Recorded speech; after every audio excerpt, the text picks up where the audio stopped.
Hey guys, happy Tuesday to everybody. Look who we have here. It's sweet little Monroe, and here's a rare little something that she's got in her mouth.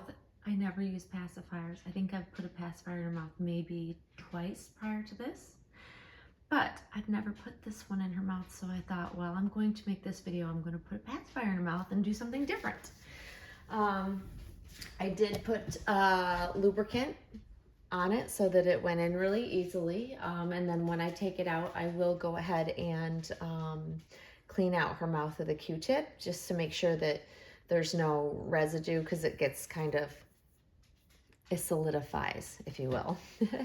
So it's about to thunderstorm here, but it is my lunch break and I wanted to come on and make this video because I've been talking about, and I apologize because Rue is already digging in her toy box, which is literally right there, looking for the right toy that she can go ahead and be obnoxious with. So I apologize because she's definitely going to be making noise. Oh my goodness. And she picked like the biggest stuffed animal out of her toy box. It's literally, her toy box is filled with so many toys from when she was a puppy right on up to, like, you know, most recently, like for Christmas and that type of stuff that we get from like BarkBox. I think it's BarkBox. But anyways, if the toy she just picked, oh, she picked a couple, but the one she picked out that she's playing with right now does not make noise, but she may eventually get to one that does. Anyways, we're about to have a thunderstorm, so the lighting may not be the greatest. I'm doing this in my living room because I think that's got the best lighting for showing the silicone. Yeah, I mean, it's still pretty good considering, but how cute is she with a pacifier?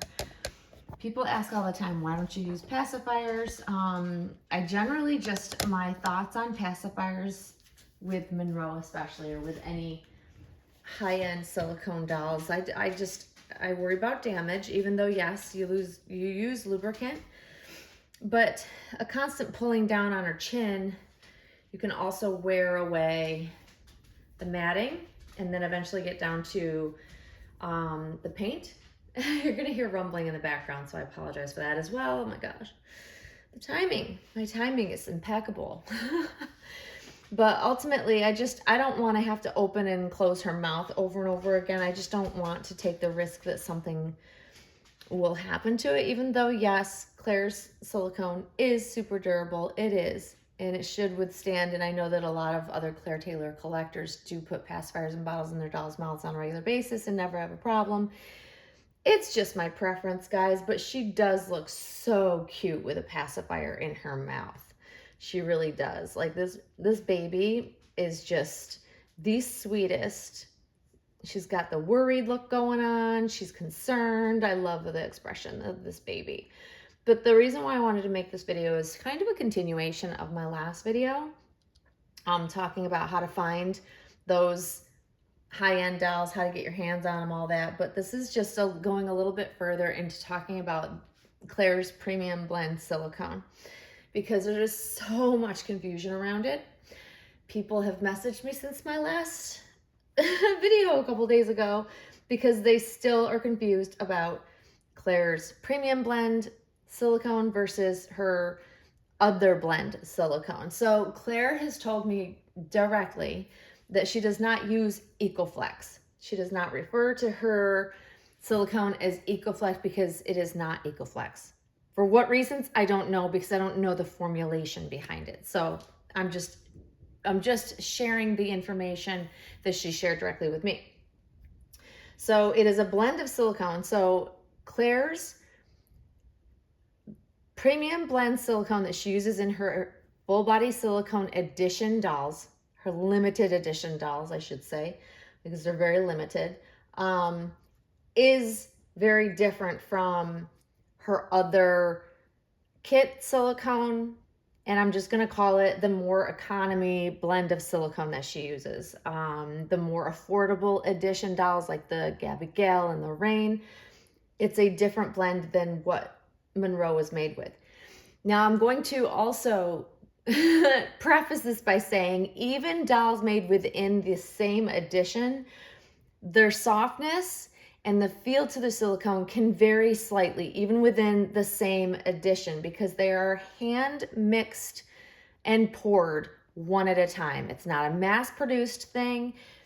It's basically Claire's husband who does the pouring mixes the silicone for every doll that he makes, and it's done each time singly. So it can vary very slightly from doll to doll. But the blend is basically going to be very close to what Monroe is. Now, she has gone a bit softer since Monroe's edition came out with the Ethans. I know that she's been making her dolls more flexible, a little bit softer, but yet still maintaining their form so they're not, when people constantly talk about EcoFlex 20, EcoFlex 30, EcoFlex 10, it's not properly used when it's referring to a Claire Taylor silicone doll. There should be no comparison of EcoFlex anything to a Claire Taylor doll, because there is no comparison, because I specifically asked that. I know that in Claire's eyes, there is no direct, exact equal to EcoFlex of whatever, okay? And a lot of times when I hear collectors describing how hard or how soft their silicone doll is and they're using an EcoFlex term, I'm looking at the video and I can see that they're incorrect. So EcoFlex 30 isn't as hard as what most people think. They think of EcoFlex 30 as being super hard and firm. It's not. EcoFlex 30 is not hard. When we're talking about, I should say we, as in seasoned collectors, when we talk about more firm, non-flexible silicone, we're talking about platinum dragon skin silicone. There is no EcoFlex attached to that either, because it's the early years of silicone making where you started off with a very firm, yes, it moved some, but not like the dolls of today. And there are many dolls floating around that are in beautiful condition that were made with this more firm silicone. But the term EcoFlex gets tossed around in reference to a lot of dolls that it should not be used towards. So Claire Taylor dolls, it's not a term you should be using EcoFlex when you're describing. It's just not. It's just not directly from the artist, and that's where I get my information from. So I can't tell you what EcoFlex this baby is because she isn't EcoFlex. Hopefully that makes sense. Now I want to show you a lot of the big talk early on with these dolls before other artists were able to figure out how to get the doll to wrinkle, because Claire was the first to be able to manage to achieve that. And I still think that to this day, no other artist has been able to make it as skin lifelike as Claire has been able to make it. And that's due to her proprietary blend of silicone that she has made. It's a secret. It's top secret, guys. She's not going to share it with anybody because it's her premium blend. And it's what a lot of us sought out. When we go for high-end doll, we seek out this amazing feel, the way it moves. And I'm going to show you by just allowing her arms to fall naturally. It's a slow movement. It's a more natural movement. This is why I don't care for armatures per se. I like the natural movement of the silicone, especially this kind of silicone. Other types of blends that are not Claire's blends don't move this way. They just don't. And if you have an armature, that's clearly not going to move this way.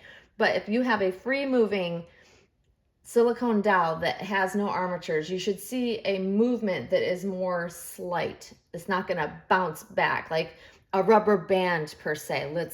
Let's compare to like a rubber band where you stretch it, it bounces back. Typical silicone, it is a rubber mixture. And so that's why it moves like rubber. And so dolls that are made with a more basic blend of silicone are going to have more of a traditional bounce back, versus when you see this baby, she just doesn't move that way. And even when you squeeze her, you'll see that it takes a bit for the form to come back. And I'm not squeezing that hard. She does not have the gel core tummy like the other dolls, most of the other dolls in her edition. She has it's one solid, it's about the same softness as the rest of her. It's pretty flexible. But it's not hard by any means, but it's not as soft as the soft core. But when you squeeze it, if you can see, it takes a bit for it to find its way back to its original form. Same as if you curl her legs up, because that is the actual type. The sculpt was sculpted with her legs in a curled up position. And then when you watch it come back down, there's a slow movement there.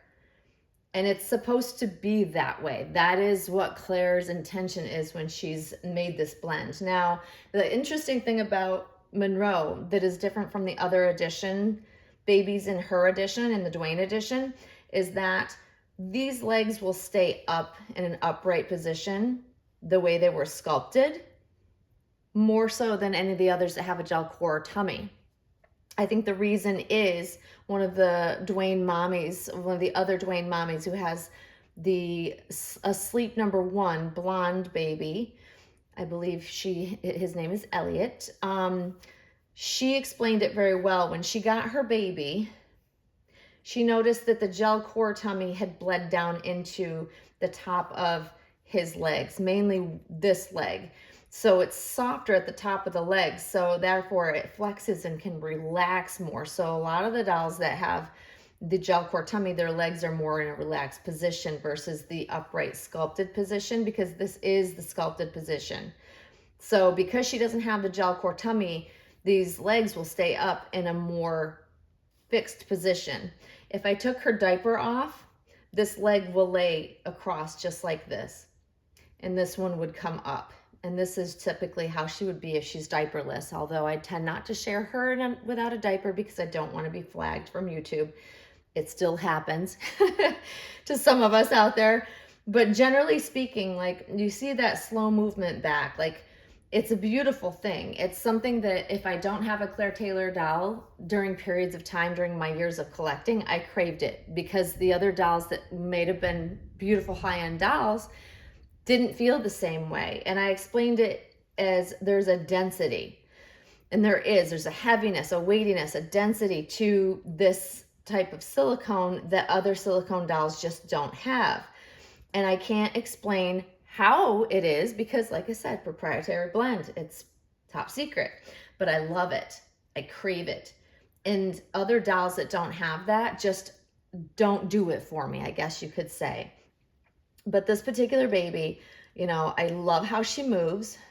I love that she's so flexible. Like, I don't have to have an armature to be able to pose her. And that's one of the really wonderful things about the fact that most people are like, well, don't you miss her not having armatures? Do you find her to be a lesser than doll because she doesn't have armatures? And my answer to that is no, because I do like that the fact is, with this silicone, it's soft enough to hold its position when you do actually put her in different positions. She will maintain them. If she's laying on a flat surface, I can, put her arms pretty much where I want them. If I want them to just free fall and do their own thing, they will sometimes go in one position, sometimes go in another position. It's like she has a mind of her own. Sometimes this arm wants to be down here more, or come down like that. Like, it really is just interesting depending on what I'm doing with her, how she'll fall. And I love seeing the natural movement in how the silicone actually moves on its own. It's one of the beautiful things about silicone as a medium, because we're looking for that realism. And the fact that she looks like she's moving on her own is a cool thing. Let's face it. It's what we love about our dolls. Realism, realism, realism. And this silicone really has it. And when I pick her up, she really is just so flexible. You can see her just move around, and her tummy is all wrinkly. Her arms will be wrinkly depending on how you move them and squish them. And yet her silicone is not too soft in the sense that it won't maintain its form, meaning it doesn't bend in an unnatural way. Her legs won't go opposite directions than what they're supposed to go. So there's a natural, beautiful way that this baby just lays. No matter how you put her down, she lays in a way that is beautiful and natural. And I love that about her. Like, she's just super ultra squishy, but all in the right places, not in the wrong places. And even though she is on a ball jointed neck, she's one of two, I believe, on the ball jointed neck. The prototype is the other one. People are bothered by that because in this day and age, everybody's got a one-piece pour. Well, Miss Monroe is unique. She's one of the two out of this edition that is not a one-piece pour, but she is made with a neck that is amazing. So I've got the best of both worlds, really. I don't miss that she has a ball or a one-piece pour. Sometimes I kind of go, oh, the realism would be great if, you know, she's laying there naked, but it's at the right angle that you can actually see where her head is connected to her neck. So it's done so well that it does not bother me. But she's just super flexible. Like, if she will flop over, and her body, it's her body bending. It's not just her neck and head, but she's just flexible in all the most beautiful ways that just, I just love this baby. I do. I wish more people could actually see her in person. More people, how about any people? I don't know of anybody other than the interviewer for The Guardian and the two interviewers that saw her. But like other collector friends of mine, I wish they could see her in person, because as real as she comes across in video, she's more real when you look at her in person. It's just, I love seeing her movement. I do. And since so many people have been asking, what's the difference, and more questions come up more than anything else since my last video, means I wasn't very good at explaining. So that's why I thought this video was important to make, because I really want you guys to be able to understand the difference, because knowledge is power in our community. You have to know about what it is you want to buy and what the differences are, because not all silicone is the same. Every single artist has a different blend of silicone that they're using. Every single artist. There's changes they make to them. There's slacker added to make it softer in places, and you have, you know, little experimentation going on from our artists, because they're trying to come up with new, incredible ways to make the doll more realistic. That's really what it's about. So yeah, hopefully you have found that to be helpful. Hopefully you don't find that, you know, I'm not trying to be preachy. I'm just trying to explain. To me, knowledge is so important in our community. So the better educated you are about the different mediums, the better you will be able to navigate your future doll purchase and knowing what it is you're getting for your money, because it is so important to know what you're spending your money on.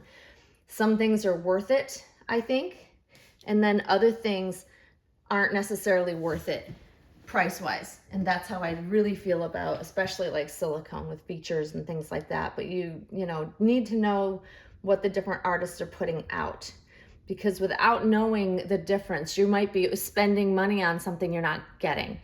Like this specifically edition premium blend silicone, and you're buying a willow per se. They're very popular. Willows were not made with that premium blend. They were made and distributed as a kit. So they're not going to have this silicone. So if that's what you're looking for, and someone's got a really high price tag on it, and you don't want to spend a certain amount above whatever because you want to get the best of the best, knowing what each doll is made with is super important. So, you know, it all in this hobby, knowing what each doll is made with equates to how much someone can ask for it, in my eyes. Knowing that it's premium blend, it's edition doll, it was painted and finished by Claire, like all done by Claire, is worth way more than a kit that was sold by Claire that she poured, but another artist painted and rooted and finished. apples and oranges. Like the kit's going to be not valued as much in my eyes. And that's how I see it. And that's how most collectors see it. But knowing the difference is important. Was it a prototype that Claire did finish? That adds value. You know, there are so many factors. Like I said, knowing what you're buying, asking questions if you're unsure, checking out each artist's website so that you can get the facts directly from the artist if they're willing to share it. You can even email or reach out to artists. Most artists will respond to you depending on how busy they are. But, you know, knowledge is power, guys. Knowledge is power. Knowing what you're potentially going to spend your money on, super important. So important. Oh, and see, it wouldn't be normal if I didn't kick you guys once or twice. It's because this tripod, oh my gosh, this tripod. I love my tripod, don't get me wrong, but because its legs go outward, I'm always tripping on it because it's in the way of everything. But there she is, guys. I managed to get this done before the rain started to come in. I really hope that this was helpful. Hopefully you enjoyed seeing how this baby moves. But yeah, and I hope you enjoyed seeing her with a pacifier in her mouth, which is just a rare event, a rare occasion, should we say. But she does look so cute with pacifiers in her mouth. She just looks inquisitive there. She looks less worried, more inquisitive. But anyways, guys, happy not Monday. Thank goodness it's Tuesday. Tomorrow's Wednesday, halfway through the work week. And then we can, you know, look forward to the weekend. Anyways, guys, I'm going to wrap it up there. I hope you enjoyed this, and I hope you all have a wonderful rest of your work week, and we will see you all very, very soon. Thanks for watching, guys. Bye-bye.